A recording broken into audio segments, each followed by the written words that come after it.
And welcome back to Mayapuri cut. मैं हूं आपके साथ प्रिया रघुवंशी और मैं हूं आपके साथ छवि।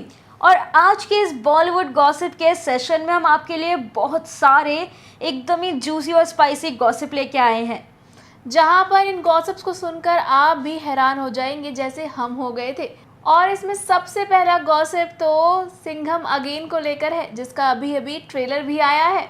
अभी से हम गॉसिप कहें या फिर उसके ट्रेलर का रोस्ट कहें ये तो अलग बात है, पर जो ये सिंघम का ट्रेलर आया है 4 मिनट और 58 सेकंड्स का है ना। हाँ, तो मतलब मुझे तो ऐसा लग रहा है कि ट्रेलर में ही पूरी की पूरी फिल्म घुसा दी है।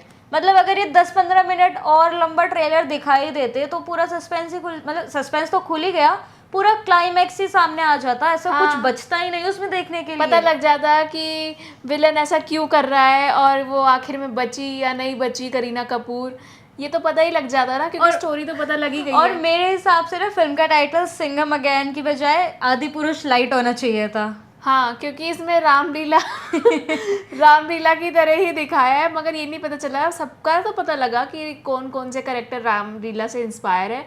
दीपिका क्या कर रही है उसमें, कौन सा वो सिंघम अगेन की बन के, मतलब सिंघम अगेन में वो लेडी सिंघम बन के दिखाई गई है, उसका समझ नहीं आया मुझे। यार मैं तो सोच रही थी कि अब दीपिका आ रही है तो कुछ तो ऐसे मतलब अजय देवगन की तरह थोड़ा राउडी कैरेक्टर लेके आएंगे उसका, पर भाई वो तो ऐसे सूट नहीं कर रहा, लिटरली फुलझड़ी बन गई। वो तो बिल्कुल भी अच्छी नहीं लग रही है मतलब दीपिका। इससे ज्यादा दम उनके कैरेक्टर में चेन्नई एक्सप्रेस में दिखा था। सच में मतलब मेरे हिसाब से लगता है कि चेन्नई एक्सप्रेस से थोड़ा इंस्पायर करने की कोशिश की होगी, पर वो बिल्कुल भी ना ऐसे सूट नहीं कर रहा है इस वक्त दीपिका पे। खैर, अब ये उनके बेबी की भी डेब्यू फिल्म है तो इस पे हम दीपिका को कुछ नहीं कहेंगे। उस टाइम लेडी के कई सारे मूड स्विंग्स होते हैं, आ गई होंगी वो चेन्नई एक्सप्रेस तो वाले। क्या रोहित शेट्टी के भी मूड स्विंग्स हो गए थे? वो नहीं पता, मगर 5 मिनट, लगभग 5 मिनट का ट्रेलर, यार कम ऑन, इतना लंबा ट्रेलर कोई नहीं देता। बंदे छोटे से छोटा ट्रेलर निकालो ना यार। यार चलो 5 मिनट का ट्रेलर तुमने निकाला, कुछ ऐसा तो दिखाओ कि भाई बंदे के अंदर सस्पेंस पैदा हो। ये नहीं कि भाई तुमने तो पूरी स्टोरी बस पूरा कच्चा चिट्ठा ही तुमने ना ट्रेलर में दिखा दिया। अभी तक इससे पहले जो लंबा ट्रेलर था, इससे पहले उसे कहते हैं ब्रह्मास्त्र का ट्रेलर था। हाँ। वो था, चलो लंबा था ट्रेलर, देखने लायक था, मगर इसमें तो ऐसा लग रहा है सबको आप इंट्रोड्यूस करा दे। ऐसा लगता है कि जैसे आप इंट्रोड्यूस भी करा रहे हो और स्टोरी भी बता रहे हो कि कौन कब क्या कर रहा है और क्या कर रहा है। और अजय देवगन तो आजकल हर पिक्चर में एक ही काम करते आ रहे हैं, अपनी बीवी या बच्चों को ही बचा रहे होता है। वो हर लिटरली हर मूवी में 5-6 साल में जितनी उनकी मूवी आई है, हर मूवी में वो बस अपने बीवी बच्चों को बचा ही रहे होते हैं। एट द एंड वो बचा ही लेते हैं। तो अब इसमें ये भी नहीं कहेंगे ना कि करीना कपूर मरेगी या बच जाएगी। यार ये सोचो कि पूरे देश की पुलिस सिर्फ एक पुलिस ऑफिसर की बीवी को बचाने के लिए श्रीलंका पहुंच गई है। बट एक बात और, इसमें कह रहे हैं कि श्रीलंका का जो मंदिर उसमें दिखाया गया है, सीता माँ का मंदिर, सीता माँ का मंदिर, अगर आप देखेंगे उसमें ट्रेलर में दिखाया गया है, तो वो वहाँ पर शूट ही नहीं हुआ है, वो क्रोमा पे शूट हुआ है। और उधर आप पैरों पे देखोगे तो आपको ग्रीन ग्रीन ग्रीन ग्रीन भी दिखेगा। मतलब यार इतना बजट क्या सब एक्टर को ही दे दिए क्या पैसे, 100 करोड़ रुपए? थोड़ा चले जाते श्रीलंका तक। वही तो, खैर छोड़ो अब। मगर इस ट्रेलर में जो अच्छा लगा उसकी भी बात कर देते हैं, वो है अर्जुन कपूर। उनका थोड़ा करेक्टर, उनका जो विलन वाला रोल है वो थोड़ा अच्छा लग रहा है देखने में। अब पिक्चर में उन्होंने क्या करा ये तो पता नहीं, पर मेरे हिसाब से तो अर्जुन कपूर को इस वक्त मूवी में कास्ट करना ना ऐसा बिल्कुल वो खतरों के खिलाड़ी और डर के आगे जीते वाला मूवमेंट है भाई। ये तो कुछ बैड लक समझ सकते हो। अब चलो ये आया हमारा सिंघम अगेन का ट्रेलर, और अभी रिलीज हुआ है भूल भुलैया 3 का ट्रेलर। हाँ। मतलब मेरे को तो काफी अच्छा लगा। मतलब भूल भुलैया का ट्रेलर देख के लग रहा है कि वाओ, इस बार स्टोरी थोड़ी डिफरेंट होने वाली है, जहां माधुरी और विद्या बालन एक साथ दिखाई दे रहे हैं और साथ साथ तृप्ति भी बहुत सुंदर लग रही है, हालांकि डांस करती हुई नहीं दिखी हमें। यार मतलब हमारे ना इंडियन भूतों का जो ग्लैमर होता है, कहीं तुमने ना ऐसे ग्लैमरस भूत कहीं देखे ही नहीं होंगे कि भाई माधुरी दीक्षित भूत बन रही है, विद्या बालन भूत बन रही है, किसी मूवी में जानवी कपूर भूत बन रही है, क्यारा भी बनी थी। और मतलब जो दिखाते हैं हमारे इंडियन सिनेमा भूत बन रही है यार। इंडियन सिनेमा में हमारी यहाँ की भूतनियाँ बहुत सुंदर होती हैं, बाहर की तरह सच नहीं। में एनाबेला और नन बन के आ जाती हैं, ऐसा कुछ नहीं है। हमारे यहाँ की भूत भी सुंदर है। हाँ, और भूल भुलैया का ओवरऑल ट्रेलर तो मुझे पसंद आया। और उसमें अगर कार्तिक आर्यन का भी जबरदस्त डायलॉग डिलीवरी, उनका एक्सप्रेशन सब कुछ बढ़िया था। और मैं ऑनेस्टली अगर पोल करूँ कि मुझे सिंघम अगेन देखनी है या फिर भूल भुलैया 3 देखनी है, और कार्तिक आर्यन की फिल्म भूल भुलैया, मतलब मैं भी भूल भुलैया 3 देखना प्रेफर करूंगी एज पर देयर ट्रेलर्स। अब मेन गॉसिप की बात करते हैं जो कि हमने रेडिट में पढ़ा, और उसका वो गॉसिप है ऐश्वर्या और अभिषेक बच्चन के ऊपर। जी हाँ, इस गॉसिप को पढ़ने के बाद तो हम भी ऐसे हो गए थे, ओ गॉड, अच्छा ये मांजरा है। मतलब ऐसा जो गॉसिप की शुरुआत है वो ऐसे बहुत ज्यादा नई नहीं है, क्योंकि ये सभी को पता है कि दोनों के बीच में खटपट तो चल रही है ऐश्वर्या और अभिषेक के बीच क्यों में। हो रही है ये भी तो जानना था। तो पहले मैं आपको ये क्लियर कर दूं कि ये जो रेडिट पोस्ट है इसमें ये लिखा हुआ है कि अभिषेक बच्चन और ऐश्वर्या राय सेपरेट हो चुके हैं और ऐश्वर्या अपनी बेटी के साथ अपनी माँ के घर पे रह रही है। तो इसमें इस गॉसिप में सबसे इनकी जो अलग होने की वजह बताई जा रही है, वो रेडिट पोस्ट की बात करें तो उसमें ये लिखा गया है कि जब अभिषेक बच्चन 10वीं फिल्म शूट कर रहे थे और उस सेट पर जो उनकी को एक्ट्रेस थी निम्रत कौर, उनके साथ उनके इश्क के पैचे लड़ गए थे। जी हाँ दोस्तों, इस पोस्ट में यही लिखा है कि अभिषेक बच्चन ने ऐश्वर्या राय के ऊपर निम्रत कौर के साथ चीट किया है। मतलब ऐश्वर्या कितनी सुंदर यार है। निम्रत भी सुंदर है, आई अग्री, लेकिन पॉइंट इज कि भाई तुम चीट कैसे कर सकते हो, वो तुम्हारी बच्चे की माँ है। वही है ना, मतलब हीरा भी मिल जाए तब भी। और as soon as Abhishek Bachchan को अपनी ऐसे गलती का एहसास हुआ तो उन्होंने फिर निम्रत कौर को डंप कर दिया। इतना ही नहीं, ऐसा भी कहा जा रहा है कि निम्रत कौर अभिषेक बच्चन को लेकर सीरियस थी, काफी सीरियस थी, मगर अभिषेक बच्चन को समय रहते हुए अकल आ गई कह दो, या फिर एक गलती का एहसास हो यार गया कह अकल दो। तो नहीं, अगर तुम चीट कर रहे हो तो अकल तो नहीं आई तुमको। हाँ, तो जो भी है, जो भी हुआ हो, उन्होंने उस रिलेशनशिप को कंटिन्यू नहीं रखा, उनके लिए वो रिलेशनशिप एक कैजुअल था। और उसके बाद तो वही वो अपने घर वापस लौट आए। उसके बाद वो अपने घर लौट आए, अपनी बीवी को मनाना चाहा होगा मगर ऐश्वर्या जी मानी नहीं और वो अलग रह रही हैं। और भी कई सारी चीज़ें हैं अलग रहने की, यही वजह नहीं है। वजह फैमिली में आपस में अनबन रहना, और मतलब ऐसा भी लिखा है कि ऐश्वर्या बेसिकली अपने फाइनेंशियली बहुत ज़्यादा स्ट्रांग है, उन्होंने बहुत अच्छी अच्छी जगह इन्वेस्ट कर रखा है, और वो उनका एक्टिंग करियर भी इतना अच्छा रहा है। अभिषेक से मतलब अगर अभिषेक यहाँ है तो ऐश्वर्या यहाँ है, और इस वजह से हस्बैंड वाइफ को मतलब अभिषेक बच्चन को कॉम्प्लेक्स हो गया कि भाई मेरी बीवी मेरे से ज्यादा है, फील करते हैं, और इस वजह से ही वो दोनों में थोड़ी लड़ाइयाँ रहती हैं। और कब तक एक बीवी जो सक्सेसफुल भी हो कब तक सुनेगी, अलग ही रहेगी ना। सो गाइज, अगला रूमर है आपकी प्यारी सारा अली खान को लेकर। गाइस सारा अली खान ने ना अपनी एक इमेज बना रखी है कि मैं हूँ मिडिल क्लास, इवन दो आपको पता है कि भाई वो पटौदी खानदान की है, तो वो मिडिल क्लास तो कहीं से कहीं तक नहीं है। मतलब आप भी देखते होंगे कई बार वो अपने ब्लॉग्स डालती हैं, उसमें वो एकदम डाउन टू अर्थ दिखती हैं, लोगों कभी के कभी तो बीच इतनी में क्रिंजी रील बनाती है ना वो, लोगों के बीच में बैठ के खाना खाना, एकदम झोपड़पट्टी में घुस के खाना खाना, ये सब वो करती हुई दिखती हैं अपनी रील में, नमस्कार दर्शकों वाली रील में। तो ऐसा वो कुछ भी नहीं है, उसमें पोस्ट में ये लिखा गया है कि वो बेसिकली ये सब दिखावा करती हैं, और उनका एटीट्यूड एक अलग ही लेवल पे, मतलब कैमरे के सामने अलग और कैमरे के पीछे अलग। तो ऐसा कुछ भी नहीं है, वो पटौदी खानदान की एक लौती बेटी, मतलब पोती है। तो हाँ मतलब कह सकते हैं ये भी कि यार एकलौती हो तुम, अगर लड़की हो पटौदी खानदान में, तो तुम्हारे पास क्या कुछ नहीं है, और फिर तुम ये ऐसे अपने पीआर स्टंट कर रहे हो कि भाई मैं मिडिल क्लास हूँ और मैं ये हूँ, तो यार ऐसे तो नहीं करना चाहिए ना। और ऑब्वियस ही बात है कि हर कोई ना अपनी स्किन अपनी बॉडी को लेके थोड़ा तो इनसिक्योर होता है, मतलब कहीं ना कहीं किसी के अंदर इनसिक्योरिटी होती ही है। सारा अली खान को लेकर इस पोस्ट में ये कहा गया है कि सारा अली खान एक्स्ट्रा इनसिक्योर रहती हैं, वो अपनी फोटो को एक्स्ट्रा एडिट करती हैं, मतलब रीटच कहते हैं ना कि भाई बिल्कुल ये से फ्लॉलेस लगे इंसान। बिल्कुल ऐसा मत सोचा करो गाइस कि फोटो में देख के ओ माय गॉड।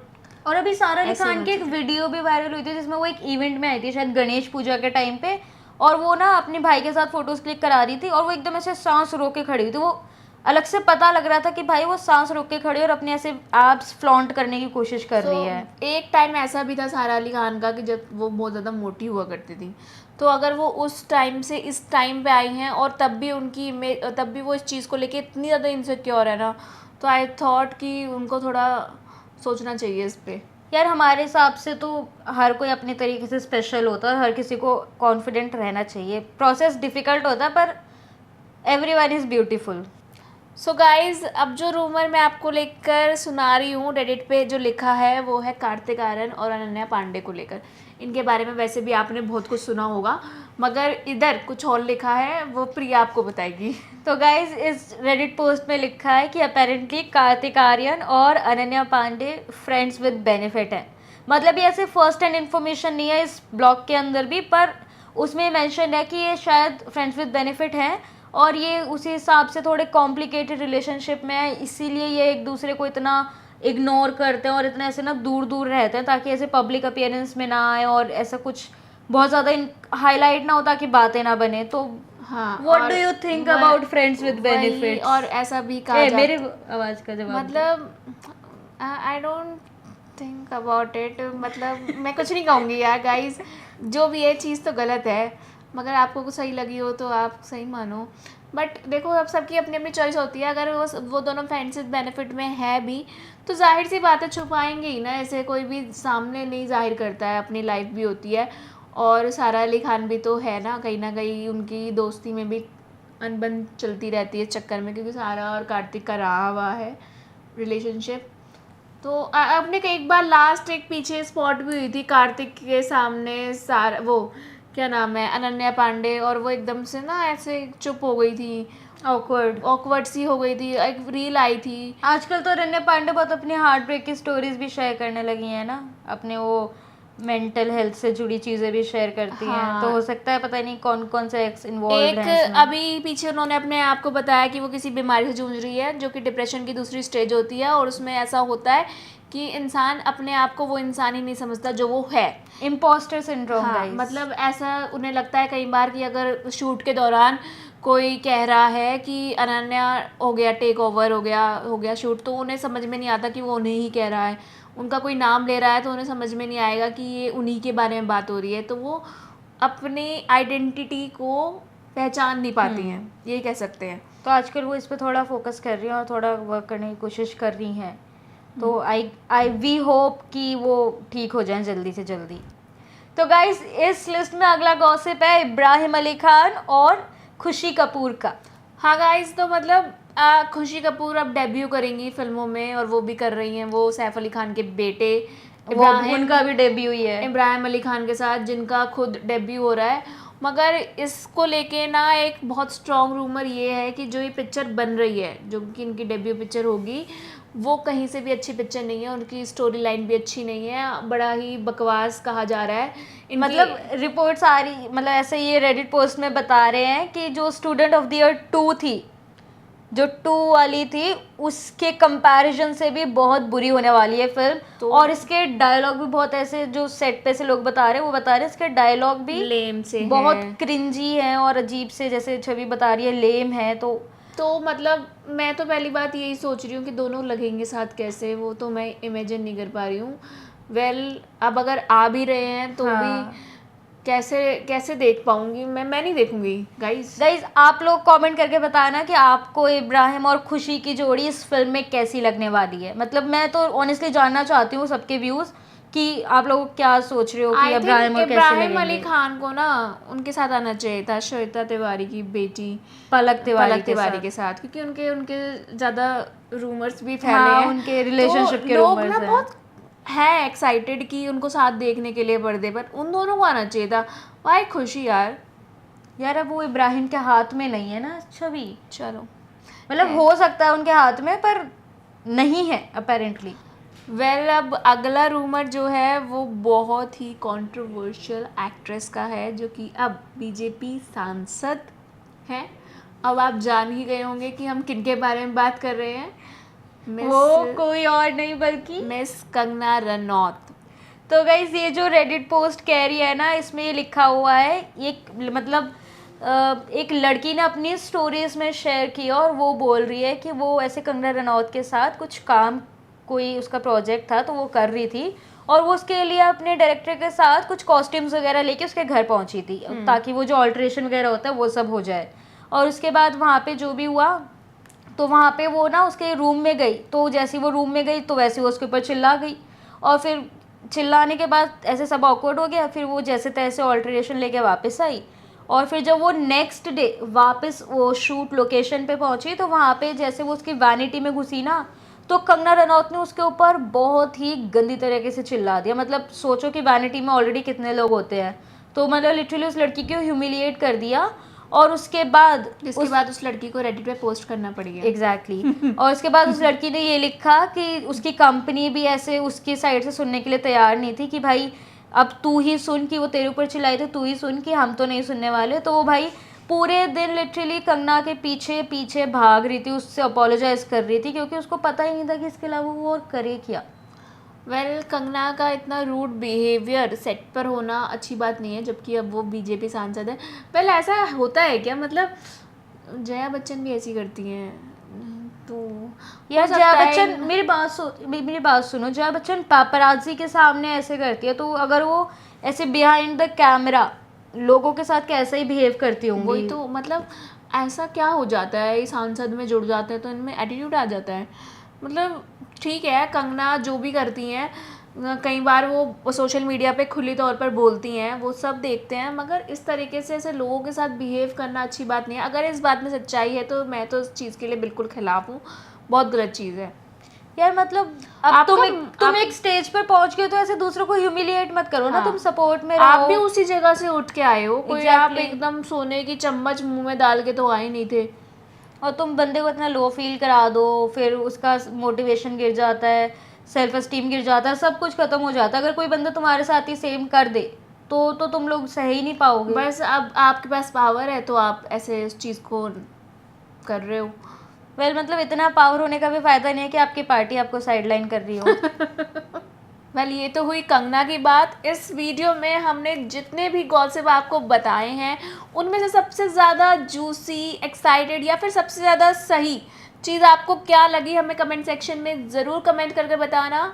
और मैं ये चाहती हूँ कि पहली चॉइस की सिंग अम अगेन और भूल भुलैया 3 में से आपको एक बताओ, और दूसरा कमेंट मेरे को चाहिए कि आप इब्राहिम अली खान और खुशी कपूर की जोड़ी के बारे में बताओ। तो मुझे तो ये 2 चीज़ जाननी है, तो आप प्लीज़ कमेंट करके ज़रूर बताना। और मुझे ये बताओ कि क्या सच में निम्रत कौर को लेकर अभिषेक बच्चन ने उसको चीट करा होगा? ठीक है guys, so it's a wrap and thanks for watching the video. तब तक के लिए अगली वीडियो पे मिलते हैं, टाटा बाय।